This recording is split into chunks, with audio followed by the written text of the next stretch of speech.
Kjo lidhet, kam një shënim këtu që kjo pyetje lidhet, ky koment lidhet me foton që unë postova të një familje nga emigracioni që ma dërgoi pa një numër i panjohur duke më treguar zarfin e KQZ-s që ishte mbritur në shtëpinë e tyre.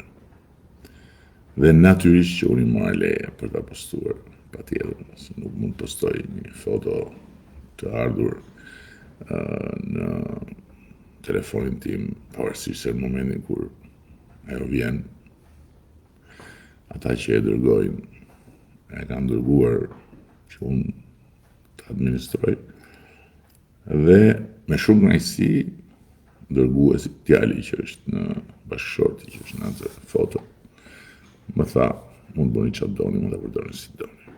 Kuptove Shqipëria ime? Pra, unë zë dituria nuk jam, por disa gjëra besoj që edhe unë i di. Edhe do besosh edhe ti që edhe unë i di. Ndërkohë që ajo që ka rëndësi për këtë koment është fakti që tani më jemi në fazën e jetësimit të një zotimit hershëm që unë kam marrë përpara jush për të mundësuar votën e emigrantëve, votën e shqiptarëve të Europës dhe të parë botës që duhet marrin pjesë në procesin zgjedhor.